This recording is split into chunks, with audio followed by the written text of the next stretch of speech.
Praise the Lord, जय मसीह की। मैं स्टैनली मैकवान, मेरे YouTube channel Hindi Gujarati Bible study में आपका स्वागत है। मेरे चैनल को सब्सक्राइब कर लीजिए ताकि परमेश्वर के ज्ञान में आप बढ़ते जाओ। परमेश्वर इंसान से अलग अलग रीति से बातचीत करते हैं। वो सपने से बात करते हैं, वो दर्शन से भी बात करते हैं, वो अपने वचन से भी बात करते हैं, भविष्यवक्ता के जरिए भी बात करते हैं, वो चिट्ठियों से भी बात करते हैं।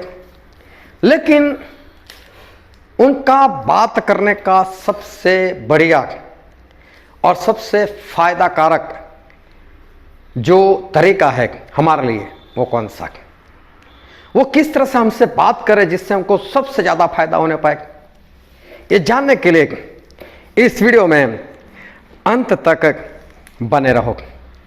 परमेश्वर हमसे अलग अलग रीति से बात करते हैं और बाइबल में एक वचन पढ़ते हैं, पहला शमूएल उसका 28वां अध्याय और उसका वचन 6। जब शाऊल ने यहोवा से पूछा जब शाऊल ने परमेश्वर से बात करना चाहा तब यहोवा ने न तो स्वप्न के द्वारा, देखो तब परमेश्वर ने ना तो सपने के द्वारा उत्तर दिया, ना सपने के द्वारा उत्तर दिया, और न उरीम के द्वारा, ना उरीम के द्वारा मतलब चिट्ठियों के द्वारा भी उत्तर नहीं दिया, और न भविष्यवक्ता के द्वारा, और भविष्यवक्ताओं के द्वारा भी उत्तर नहीं दिया।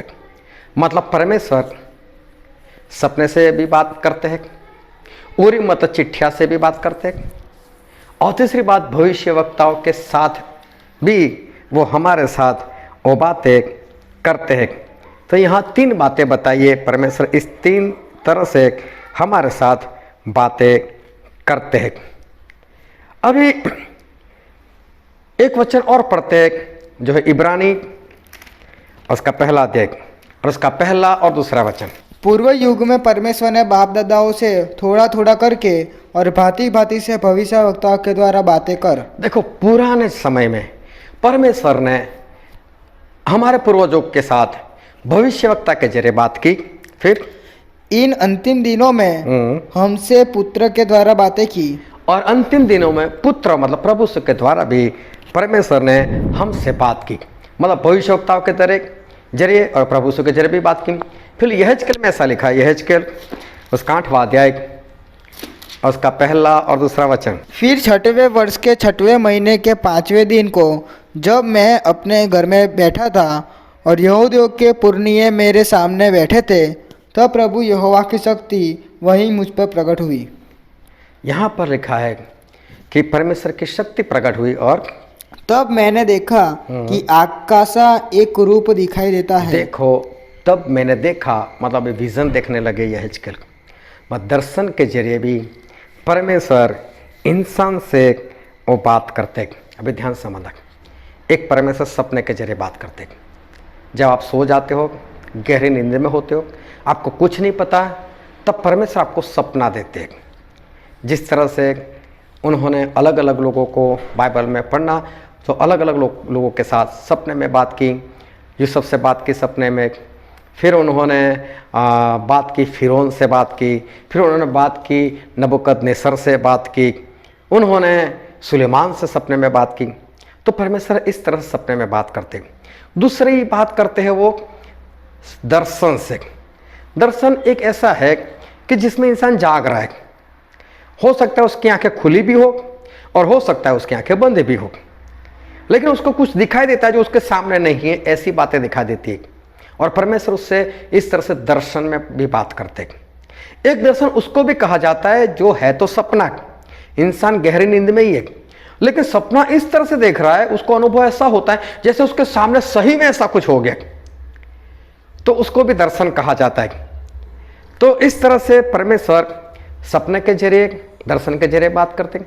फिर एक चिट्ठी डालकर, मत समझ लो कि आप गाड़ी लेना चाहते हो, 4 व्हीलर लेना चाहते हो, तो समझो आप एक चिट्ठी बनाओ, उसमें लिखो 4 व्हीलर लेनी है परमेश्वर की हाँ, दूसरे में लिखो परमेश्वर की ना, और एक चिट्ठी ऐसे ही छोड़ दो कि परमेश्वर का कोई उत्तर नहीं। फिर डालो उछाल कर, और फिर किसी के जरिए प्रार्थना कर आप खुद उठाओ, और उसमें जो भी चिट्ठी आपके हाथ में आए समझ लो परमेश्वर का उत्तर। अगर जिसमें कुछ नहीं लिखा है ऐसी चिट्ठी आ जाए तो समझ लेना परमेश्वर ने आपके साथ बात नहीं की। ये इस तरह से भी हमारे परमेश्वर जो है वो हमसे बातें करते, फिर भविष्यवक्ताओं के जरिए भी बात करते, पास्टर के जरिए भी बात करते, वो प्रेरित के जरिए भी बात करते। और भजन संहिता में ऐसा लिखा है, भजन संहिता उसका 107वां अध्याय और उसका 20 वचन, वह अपने वचन के द्वारा उनको चंगा करता और जिस गड्ढे में वे पड़े हैं उससे निकालता है। वो अपना वचन भेजकर, वह परमेश्वर किसी दास को भेजते और दास को एक वचन देते, पास्टर को एक वचन देते, भविष्यवक्ता को एक वचन दे, जा जाकर इतना बोल दे उसको, और उस वचन के जरिए परमेश्वर बात करते। तो अपने दास के जरिए वचन भेजकर परमेश्वर किसी न किसी व्यक्ति से बातचीत जो है वो करते हैं। इस तरह से भी हमारे परमेश्वर बात करते हैं। और एक बात परमेश्वर डायरेक्ट करते हैं, बीच में कोई नहीं, ना सपना, ना दर्शन, ना कोई भविष्यवक्ता, कोई भी नहीं, आप और परमेश्वर बस। और गिनती में ऐसा लिखा है, गिनती उसका 12वां अध्याय उसका 2 वचन, उन्होंने कहा, क्या यहोवा ने केवल मूसा ही के साथ बातें की है? क्या परमेश्वर ने सिर्फ मूसा ही से बात की? मतलब यहाँ परमेश्वर डायरेक्ट बात करते हैं। फिर क्या उसने हमसे भी बातें नहीं की? क्या हमसे भी बात नहीं की? परमेश्वर डायरेक्ट बातें करते हैं। तो परमेश्वर का एक तरीका है डायरेक्ट बात करना। देखो, सपना, दर्शन, चिट्ठियाँ, भविष्यवक्ता, पास्टर, प्रेरित के जरिए, किसी दास के जरिए, और डायरेक्ट बात करना। लेकिन इन सब में बेहतर क्या है? सबसे ज़्यादा अच्छा वाला तरीका कौन सा है जो आपको फायदेमंद हो? ऐसा कौन सा है? और बाइबल में एक वचन पढ़ते, गिनती का पुस्तक उसका 12वां अध्याय और 6 और 7 वचन। तब यहोवा ने कहा, देखो, परमेश्वर ऐसा कहते हैं, मेरी बात सुनो, यदि तुम में कोई नबी हो तो उस पर मैं यहोवा दर्शन के द्वारा अपने आप को प्रकट करूंगा या सपना में उससे बातें करूंगा। परंतु मेरा दास मूसा ऐसा नहीं है, वह तो मेरे सब घरानों में विश्वास योग्य है। उससे मैं गुप्त रीति से नहीं परंतु आमने सामने और प्रत्यक्ष होकर बातें करता हूँ। हाँ, देखो, परमेश्वर एक बात बता रहे और ये 2 वचन ध्यान से सुन रख। परमेश्वर ऐसा कहते, अगर कोई भविष्यवक्ता है, अगर कोई मेरा दास है, तो मैं उसके साथ सपने से बात करूंगा या तो दर्शन से बात करूंगा और भेद वाली बात करूंगा। लेकिन मूसा जो मेरे पूरे घराने में विश्वास योग्य है, उसके साथ तो मैं आमने सामने बैठकर बात करूंगा। इस वचन का मतलब यह होता है कि परमेश्वर सपने और दर्शन से जब बातें करते हैं ना, तो उसमें भेद होता है, भेद। और जिसको सपना आता है और जो विजन देखता है ना, उसको भेद नहीं पता चलता। जैसे फिर उनको सपना आया, 7 गाय दिखी 2 बार, 7 बाल हुए दिखाई दे, मतलब कहाँ पता चला? तो ढूंढना पड़ा किसी को कि जो इस सपने का मतलब बताए। नबूकदनेस्सर राजा को 2 बार सपना आया, दोनों बार उनको जरूरत पड़ी दानियेल की कि कोई आकर मुझे सपने का मतलब बताए। मतलब अगर परमेश्वर आपको सपने से बात करेंगे ना, वो सीधी बात नहीं होती, उसमें कुछ रहस्य होता है, उसमें कुछ भेद होता है, और वो भेद आपको नहीं पता चलेगा कि वो सपने का मतलब क्या है, परमेश्वर आपसे क्या कहना चाहते। उसके लिए आपको परमेश्वर के ऐसे दास की जरूरत पड़ेगी जो सपने का मतलब बताए, जो दानियेल जैसा हो, जो यूसुफ जैसा हो। अब कहाँ ढूंढने जाओगे? किसको पूछोगे? कैसे पता चलेगा? तो आपको नहीं पता चलेगा। तो आपको सपना आ जाए या दर्शन आ जाए, कोई फायदे वाली बात है नहीं। हाँ, अगर आपके पास, आपके ध्यान में ऐसा कोई परमेश्वर का दास है जो उसका सही मतलब बता सकता है, फिर तो ठीक है। नहीं तो परमेश्वर ने आपके साथ बात की, उसका आपको कोई फायदा नहीं होने वाला। लेकिन मैं आज आपको एक बेहतर तरीका बताना चाहता हूँ कि कौन सी बात, किस तरह से परमेश्वर आपसे बात करें वो फायदेमंद हो। तो सपना और दर्शन, उसमें तो भेद वाली बात होती है, वो फायदेमंद नहीं है। अगर आप चिट्ठियाँ डालते हो सकता है कोई भी चिट्ठी निकल आए, वो परमेश्वर की ओर से हो ही ना। आपका जीवन ही ऐसा ना हो कि परमेश्वर चिट्ठियों से आपको उत्तर, जिस तरह से उन्होंने शाऊल को उत्तर नहीं दिया था, तो फिर चिट्ठियों का भी क्या फायदा? उससे भी जो जवाब मिले, कैसे पता चलेगा कि ये सही है? पतरस को खुद को दर्शन हुआ, वो छत पर गए थे और एक बड़ा बर्तन दिखाई दिया, उसमें बहुत सारे पशु थे और एक आवाज़ आई कि इसको मारकर खा।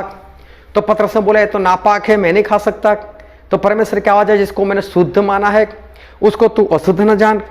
और बाइबल में ऐसा लिखा है प्रेरितों के काम उसका 10वां अध्याय और उसका 17वां वचन। जब पतरस अपने मन में दुविधा में था कि यह दर्शन जो मैंने देखा वह क्या हो सकता है। हाँ देखो, पतरस को खुद को नहीं पता चला कि दर्शन क्या कहना चाहता है। जो देखता है ना उसको नहीं पता चलता। जरूरत पड़ती है किसी को सपना या दर्शन बताए और वो उसका मतलब बताए। अगर आपको सपना आता है, दर्शन आता है तो कोई फायदे वाली बात है नहीं। आपको ऐसे व्यक्ति की जरूरत पड़ेगी जो आपको उसका सही मतलब परमेश्वर की आत्मा से बताए, जिसके पास सपने का अर्थ बताने का वरदान हो, तो ही आपको फायदा है, नहीं तो आपको फायदा नहीं है। ये अच्छा तो है पर उससे भी एक बेहतर है और वो है परमेश्वर अपने वचन से बात करते। जैसे हमने इब्रानी में पढ़ा कि परमेश्वर ने हमारे पूर्वज लोगों के साथ भविष्य वक्ताओं के जरिए उन्होंने बात की। जिस तरह से हमने भजन संहिता 107 और 20 वचन में पढ़ा कि वो वचन भेजकर लोगों को चंगा करते हैं, इसमें कोई भेद वाली बात नहीं होती। परमेश्वर का दास आपके पास आता है, पास्टर आपके पास आता है और आपको बता देता है कि परमेश्वर ने ऐसी ऐसी बात तुम्हारे लिए कही है, तो आपको पता चल जाता है कि परमेश्वर आपसे क्या बात कह रहे हैं। ये बहुत ही बेहतर तरीका है कि किसी दास के जरिए परमेश्वर आपसे वो बातें कह देते हैं। इसमें ना सपने वाली बात होती है, ना भेद वाली बात होती है, ना दर्शन वाली बात होती है, ना चिट्ठी वाली बात होती है। परमेश्वर किसी को बताते हैं और वो दास आपको आके बता देते हैं। लेकिन इससे भी बेहतर जो सबसे फायदेमंद तरीका है कि परमेश्वर आपसे बात करे, तो मालूम है वो क्या है? वो है परमेश्वर डायरेक्ट आपसे बात करे। जिस तरह से वो मूसा के साथ वो बात करते थे उस तरह से। लेकिन मालूम है मूसा से परमेश्वर बात क्यों करते थे? और गिनती में ऐसा लिखा है उसका 12वां अध्याय और उसका 3रा वचन।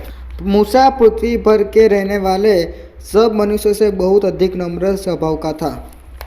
यहाँ पर लिखा है पृथ्वी पर रहने वाले सभी मनुष्यों में मूसा सबसे नम्र थे। उसके 6 और 7 वचन में लिखा है कि मूसा परमेश्वर के घराने में विश्वास योग्य थे। मतलब परमेश्वर जो काम बोलते थे वो मूसा करते थे। अगर आप परमेश्वर का कहा हुआ काम ईमानदारी से करते हो तो आप विश्वास योग्य हो, और आपके अंदर अगर नम्रता है, आप सबसे नम्र हो, ये 2 चीज़ अगर आप में है तो परमेश्वर आपसे डायरेक्ट बातें करेंगे। ना आपको सपना बताएंगे, ना आपको दर्शन बताएंगे, ना किसी पास्टर को आपके पास भेजेंगे, आपके साथ डायरेक्ट बात करेंगे। ना कोई भेद वाली बात, आमने सामने स्पष्ट बात। कितना अच्छा है।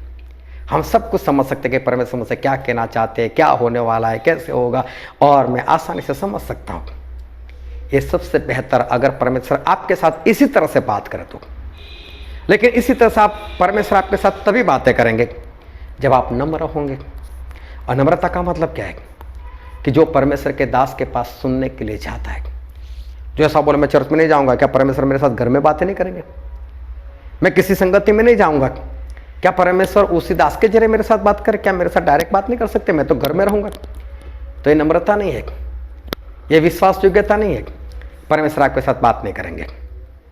और आप अगर चाहते हो, परमेश्वर बहुत तरीके से बात करते हैं, लेकिन सबसे बेहतर यही है कि परमेश्वर डायरेक्ट आपसे बात करे। तो उसके लिए आपको नम्रता धारण करनी पड़ेगी, विश्वास योग्य बना रहना पड़ेगा। लेकिन कब बनोगे? उसके लिए आपको संगति में रहना ही पड़ेगा, किसी पास्टर के पास जाना ही पड़ेगा, परमेश्वर के दास से सुनना ही पड़ेगा। वही तो नम्रता है। तो आप संगति में लगातार बने रहो। अगर आप संगति में रेगुलर नहीं हो तो समझ लेना कि परमेश्वर आपसे बात नहीं करेंगे। और परमेश्वर आपसे बात नहीं करेंगे तो आप स्वर्ग में कैसे जाओगे? और इसलिए हर संगति में बने रहो और संगति में लगातार जाते रहो। संगति से दूर होना कभी सोचो भी मत। परमेश्वर आपको आशीष देगा। आमीन। अब परमेश्वर के ज्ञान में और बढ़ने के लिए ये वीडियो देखो।